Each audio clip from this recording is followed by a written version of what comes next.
दोस्तों, जीवन का हर क्षेत्र किसी न किसी नीति पर कायम है। आप लोग विश्वास कीजिए, चाहे वो व्यवसायिक प्रकल्प हो, चाहे वो पारिवारिक भूमिकाएं हों, चाहे वो सामाजिक गतिविधियां हों, हर एक कार्य नीति पर निर्भर करता है। अगर आपकी नीति सही है, आपकी योजना, आपका जो कार्यक्रम है वो सटीक है, सुचारू है, तो इस सारी व्यवस्था को वह सुव्यवस्थित चला देगा। अन्यथा आप लोग यकीन मानिए कि आपके उस पूरे मुहिम में, कार्यक्रम में बहुत सारे अवरोध आएंगे। आज हम बात करेंगे पारिवारिक परिपाटी की, लेकिन नीति के ऊपर जो है तर्क देंगे।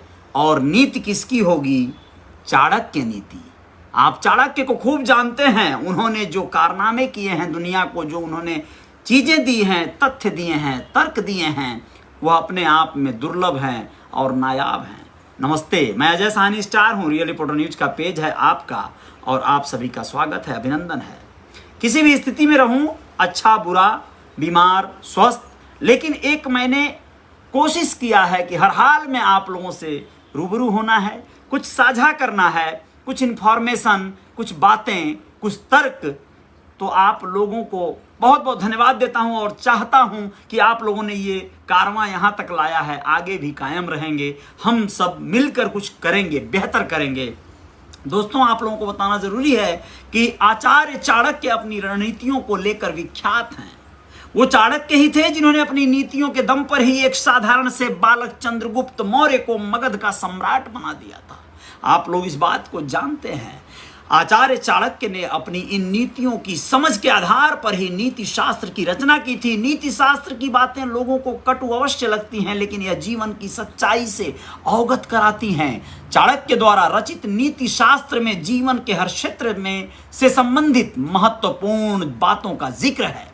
अगर कोई व्यक्ति इन बातों का ध्यान रखता है तो व्यक्ति समस्याओं से तो बच ही सकता है, साथ ही एक संतुष्ट और सफल जीवन भी व्यतीत कर सकता है। दोस्तों, आप लोगों को बताना जरूरी है कि चाणक्य नीति में रिश्तों से जुड़ी कई महत्वपूर्ण बातों का भी जिक्र मिलता है, जिसे मनुष्य यदि अपने जीवन में उतार ले तो उससे ज्यादा सुखी इंसान इस धरा पर और कोई नहीं हो सकता है। पति पत्नी का रिश्ता काफी महत्वपूर्ण होता है और साथ ही मजबूत भी, क्योंकि वह हर सुख दुख में एक दूसरे का साथ निभाते हैं। चाणक्य नीति के अनुसार कुछ ऐसी आदतें जो दाम्पत्य जीवन में कलह का कारण बन सकती हैं, आप लोगों को बताना जरूरी है और उसमें आप लोगों को बदलाव लाना जरूरी है। वैसे यह बात तब असली में लागू होती है जब पति पत्नी दोनों का समन्वय बढ़िया बन पावे। ये नहीं कि पत्नी कर्कशा हो और पुरुष जो है, यानी पति जो है, वो चाणक्य नीति पर चलेगा तो बड़ा खुशहाल हो जाएगा, शायद और बदहाल हो जाए और परेशान हो जाए। वैसे एक बात आप लोगों को बताना चाहेंगे कि आज के परिवारों की समस्याएं जो हैं, मान लीजिए घर में दो स्त्रियां हैं, एक आपकी माता हैं और एक पत्नी हैं।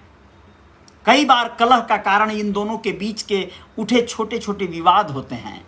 आप में से, हम में से हर कोई बहुत दुविधा में पड़ जाता है कि किसके साथ हम खड़े हों और किसका विरोध करें। बड़ी मनोस्थिति ऐसी होती है कि कुछ सूझता ही नहीं है, पत्नी या माँ।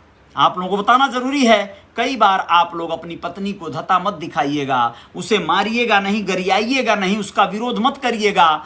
माँ बहुत बड़े हृदय की होती है। माँ को एक बार समझा लीजिएगा, या हो सके तो माँ का विरोध दर्द करा दीजिएगा।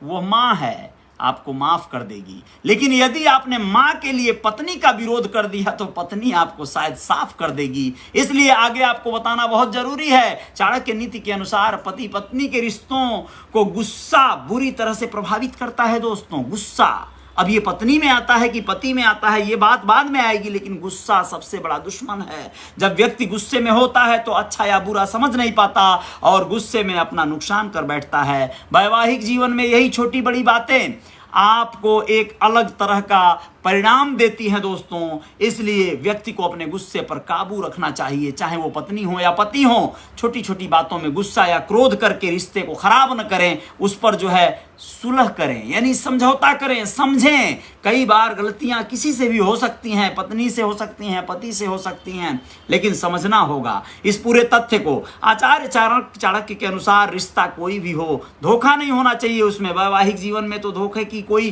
गुंजाइश ही नहीं होनी चाहिए, क्योंकि यह रिश्ता एक विश्वास पर टिका होता है, और एक बार अगर भरोसा टूट जाए तो विवाह जैसा पवित्र रिश्ता हमेशा के लिए खत्म हो सकता है, खतरे में आ सकता है।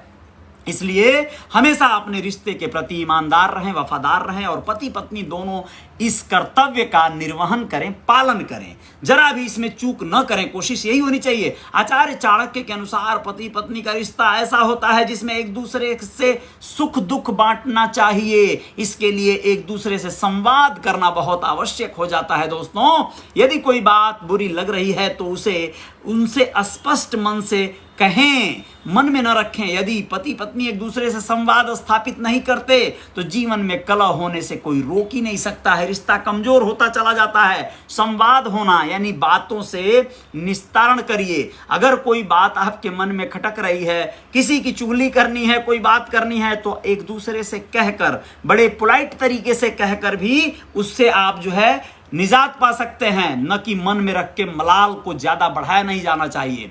चाणक्य नीति के अनुसार, शास्त्र के अनुसार पति और पत्नी का रिश्ता एक दूसरे के बिना अधूरा है। यदि इस रिश्ते को बरकरार रखना है तो इसके लिए पति और पत्नी दोनों को एक दूसरे के प्रति सम्मान की दृष्टि बनाकर रखनी चाहिए। यदि आपके रिश्ते में ऐसा नहीं है तो आपका वैवाहिक जीवन नरक से भी बदतर हो सकता है। ऐसे रिश्ते में रहने का कोई लाभ नहीं, कोई अर्थ नहीं।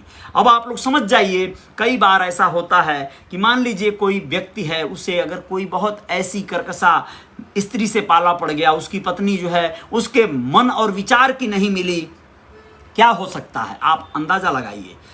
दोनों में से किसी एक को बदलना होगा, या तो पति को बदलना होगा, उसके हिसाब का बनना होगा, या फिर पत्नी को बदलकर अपने पति के लेवल का बनना होगा। बहुत बार ऐसा अंतरकलह जब नहीं समन्वय बना पाता है तो वही खंडित होने की कगार पर चला जाता है। दोस्तों, यकीन मानिए उस कगार पर आपको नहीं ले जाना है, रिश्तों को समन्वय बनाने की कोशिश करनी है। और कोशिश तो सबसे पहले ये करनी है घर परिवार के लोगों को।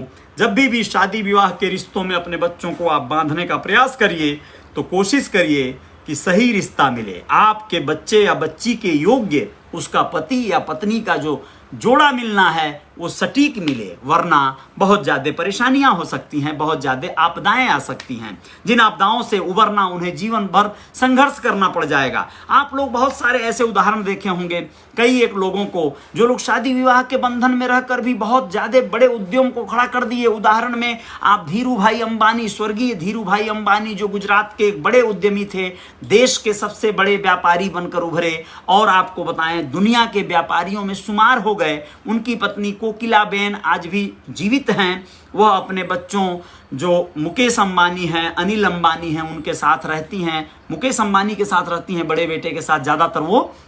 लेकिन आप लोग समझिए कि वह अपने पति से किस तरह समन्वय बना के रखी होंगी कि उनके पति ने अच्छा खासा उद्योग जगत में इतना बड़ा वर्चस्व स्थापना कर पाया। तो ये सारी चीज़ें हैं। पत्नियां ये सोच सकती हैं कि भैया जिसका पति बहुत बढ़िया वीर बहादुर है, कमासुत है, खूब पैसा कमा के लाता है, खूब सारे ज्वेलरी बिक्खो गहना ले आके खूब उड़ा देता है, तो वो उसकी पत्नी तो उससे नाराज़ ही नहीं रहेगी। ऐसी बात नहीं है। बहुत बार ऐसा होता है कि सोने से अगर आपको लाद भी दिया जाए, रुपए पैसे से भरमार दे दिया जाए, पत्नी को खूब भरपूर जो है उसकी खदानों में बिठा दिया जाए, तो शायद समय न दे पाए पति, या फिर वो ऐसे ही कोई गलत कृत्य करता रहे पति, तो फिर वो सोने जेवरात भी शायद खटकने लगेंगे पत्नी को। तो समन्वय बनाना पड़ेगा हर चीज का। आपको समय भी देना होगा रिश्ते को अपने, आपको सब सुविधाएं भी देनी होंगी, सुख संपदाएं भी देनी होंगी। बहुत सारे लोग हैं ऐसे पियक्कड़ों को आप जानते होंगे, जो लोग पी के आते हैं दारू, पत्नियां उनका सेवा करती हैं, किसी तरह उनको मनाती हैं, पियले खैले बना बोली हम मत लोगों ऐसा बोलती हैं, मतलब वो एक तरह से उनका संरक्षण करती हैं। अब उनका कौन सा स्नेह है या वो किस मानसिकता की हैं आप लोग समझ लीजिएगा। लेकिन बहुत सारी पत्नियां ऐसी भी मिल जाती हैं जो बहुत बड़े बड़े बिगड़ैलों को सुधार देती हैं, लाइन पर ला देती हैं, होश में ला देती हैं। बहुत सारी पत्नियां ऐसी हैं जो इस चक्कर में अपने रिश्तों को खराब कर लेती हैं। कई बार पत्नियों को पति वहसी होते हैं, जो विक्षिप्त होते हैं, मार डालते हैं, कलह बढ़ जाती है। तो ये सारी चीज़ों पर आपको बहुत समन्वय बना के चलना होगा। रिश्ता है, बड़ा नाजुक डोर से बंधा है। इस नाजुक रिश्ते, इस मजबूत रिश्ते के नाजुक डोर को आपको बहुत बारीकी से और बहुत प्यार से संभालना है, वरना ये टूट जाएगा। और बस जब एक बार टूट जाती है डोर तो उसमें गांठ पड़ जाए, जितने भी बांधेंगे आप गांठ पड़ जाएगी, वो कभी भी बेहतर नहीं हो पाएगा। नमस्ते, बहुत बहुत धन्यवाद आप सभी लोगों ने मुझे सुना। बहुत बहुत शुभकामनाएं आप सभी को, आपके रिश्तों की, आपके आने वाले बुनियाद की। लेकिन जो लोग बहुत ज़्यादा काहिल होते हैं, बहुत ज़्यादा ऐसे लोग होते हैं जो ऐसे रिश्तों के वजन को संभाल नहीं पाते, वो लोग इस ऐसे रिश्तों से निजात भी पा लेना चाहते हैं, दूर भाग जाना चाहते हैं, छुटकारा पाना चाहते हैं, ऐसे भी लोग हैं। तमाम उदाहरण हैं ऐसे। लेकिन रिश्तों से छुटकारा पाने से बेहतर है उसका दुरुस्तीकरण होना चाहिए, उसमें अच्छा खासा उसमें रिपेयरिंग होना चाहिए। मैंने जो बात कहा उसको ध्यान रखिएगा। चाहे वो आपकी भाभी हो, बुआ हो, माँ हो, कोई भी हो, लेकिन आपकी पत्नी के सामने जब कोई इस तरह की कवायद चल रही हो तो पत्नी वाले रिश्ते को ज़्यादा संभाल लीजिएगा, क्योंकि भाभी, माँ, बुआ, मौसी, ये सारे रिश्ते तो ठीक है, थोड़े दूर हो जाएंगे, समय के साथ थोड़े दूर चले जाएंगे, लेकिन आपकी पत्नी आपके साथ रहेगी भैया, और ज़्यादा टाइम उसको ही रहना है, तो उसे संभालना ज़रूरी है। चलिए, बहुत बहुत धन्यवाद, शुभकामनाएं आप सभी को। बाकी सभी रिश्तों को सम्मिलित करके यदि कोई पुरुष, कोई व्यक्ति अगर साथ चला ले तो वो सबसे बड़ा विजेता है। जय जयकार जारी रहेगी। बहुत बहुत आभार आप सभी का। जय हिंद, जय भारत।